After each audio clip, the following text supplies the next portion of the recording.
Hello people, Ben here. Hey, in this series, ProTip, we're talking about the one thing that can make all of us better at everything, and that's wisdom. And having a good reputation definitely fits into the wisdom category. However, there are a lot of things that make this somewhat of a complicated idea. For example, think about LeBron James, okay? He's known as one of the greatest basketball players ever to live. He's one of the top 10 most famous people on planet Earth, and yet some people love him and some people hate him. Some would describe LeBron as the GOAT. Don't hate me, all you MJ fans, that's Michael Jordan, not Michael Jackson, if you're wondering. And yet, LeBron is someone who's even more impressive off the court. They say he's a great husband to his high school sweetheart, a dedicated father, someone who gives back to his community. He started his own school, for goodness sake, and he's a leader for change and equality in our country. Others would say he's overrated, he loves drama, he draws way too much attention to himself. See, the very things that make LeBron likable to some draws attack from others. Now, what's the reason you and I know his name or have an opinion at all about LeBron? Well, think about it. At 18, he didn't just step on the court for the first time and become better than everybody else overnight.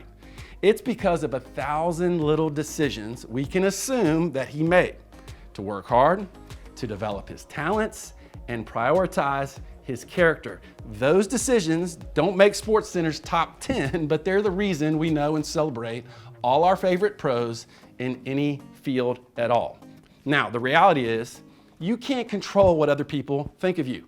As we unpack, as we talk about reputation and integrity today, you might go, but I'm proud of not caring about what other people think about me. We're not talking about your ability to be unique. We're all for that. Be who you are, bro, okay? We're talking about how as people who follow Jesus, on some level, our lives are not just about us.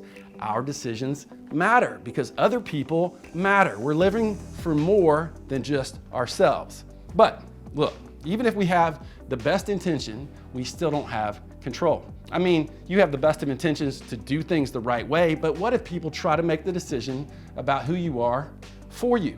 Maybe you made a mistake in the past that you're not proud of. You did something that you regret. We've been there, I've been there. Or you were just in the wrong place at the wrong time and you got busted, you got exposed. And now it's like people identify your reputation with that one single event. Again, I've been there. Maybe someone spread false lies about you. I don't know why people do this, okay? It's sad, it really is, but it happens from time to time.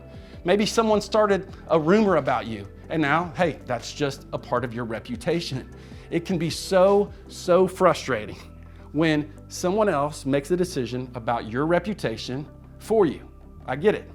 Now, when it comes to your world, isn't it true that there are some people who are more popular because of their unwise decisions? And on top of all that, having that reputation ends up giving them a whole lot of influence. On the other hand, have you seen how good reputations can make people, I don't know, less cool? Like way back in the day when I was in high school, people with great reputations had nicknames.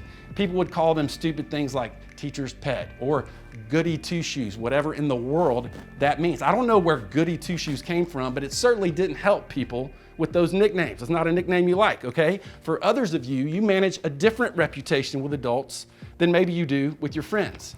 You may want the adults in your life to think, man, you're the good guy, you're the good girl, and your friends to think, man, you're rebellious, or maybe even vice versa. See, I told you, all of this, it can be like complicated. But no matter what you think or don't think about reputations, what we're talking about today will help you see yours and everybody else's more clearly than ever before. Okay, now listen. Even though the Bible is like an ancient text, like it's old, it has a whole lot of great advice about a lot of areas of life right now. In fact, even if you don't believe in God or the Bible and you don't do all the church Jesus stuff, some of the advice and wisdom found there could still be really helpful to you, I absolutely promise, okay? Now, one of the books where we see a lot of that wisdom is a book called Proverbs. It's full of these like amazing bite-sized pieces of truth and insight that can make all of us better at life. And I know that every one of us eventually, ultimately wants to be better at life. If we're honest, we want to be more compassionate or more thoughtful, more kind, more loving, more careful with our choices. When we see those traits, hey, we're reminded of what God is like. Well, the book of Proverbs that we're looking at in this series is a book of wisdom. It's not a book of promises, it's a book of principles, meaning it's time-tested wisdom that when you apply it to your life, and I apply it to mine, we can almost predict the outcome. So with that in mind, let's look at another pro tip from this book of wisdom. This is verse 9. Whoever walks in integrity walks securely, but he who makes his ways crooked will be found out.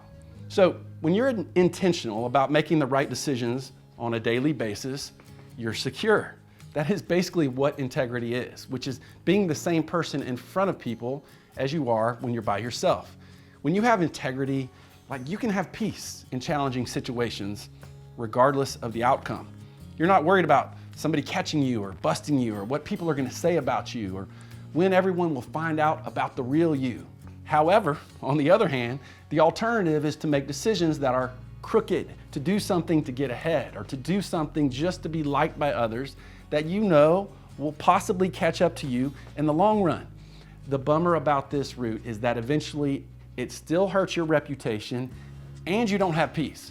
Now you've lost both integrity and influence. And that's why people, listen, choosing integrity, it's always better. It's the only way you might have both a good reputation and peace.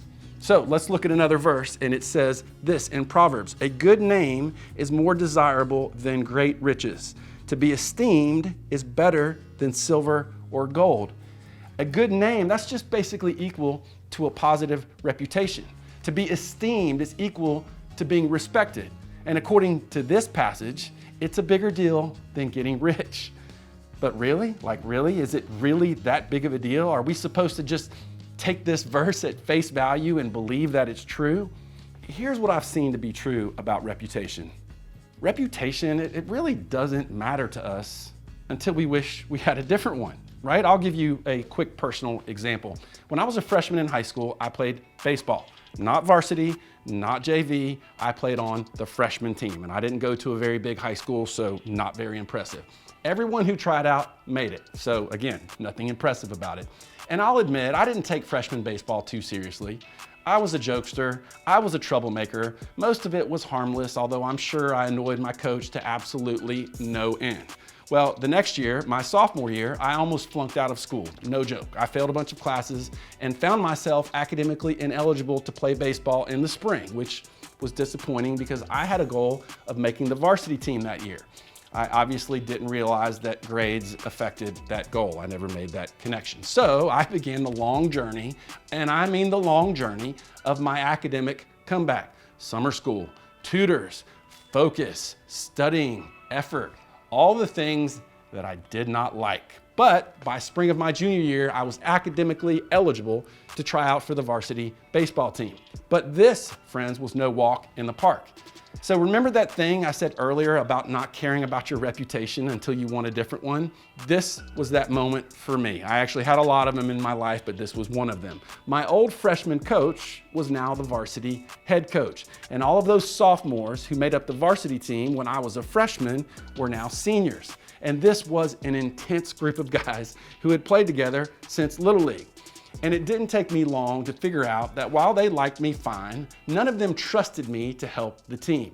All they had seen was the freshman jokester who didn't take anything seriously and the sophomore who was a no-show because he couldn't finish an assignment or study for a test.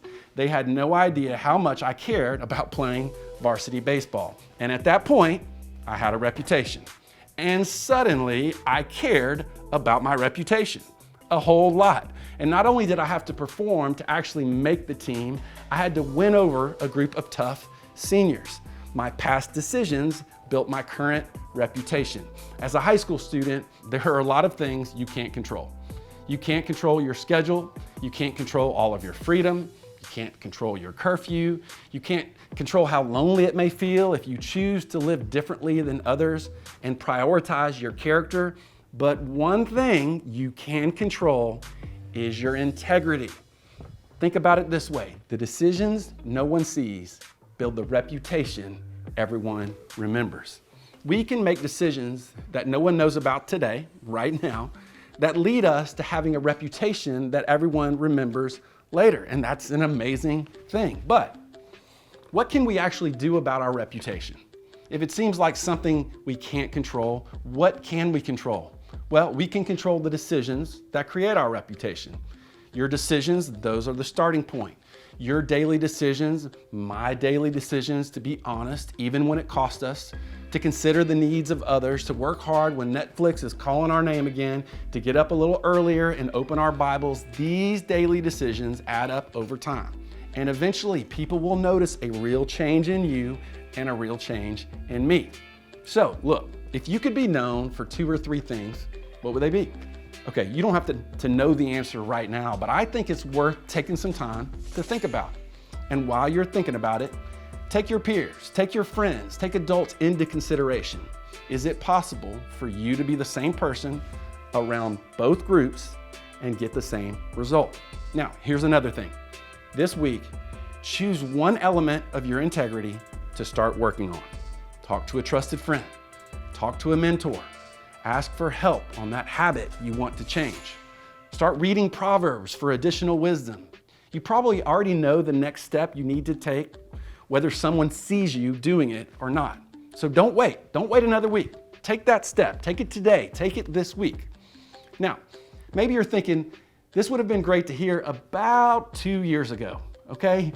But I'm already known for some pretty bad stuff. First, I'm sorry, I've been there. Figuring out you have a bad rep can be pretty painful, but the good news is you can start today with the decisions that you make, okay? A good reputation, a good name is about more than just high school and life after high school. It's about the kind of person you are and the kind of person I am. It's about who we choose to be. We won't just wake up a pro someday. We have to start becoming one today. So imagine if paying attention to our reputation is how we start.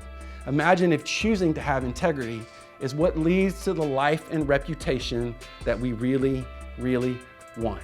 This would make it worth it to pay attention to our decisions. Listen, even the decisions no one else sees, because here's the deal, and this is what we've been talking about.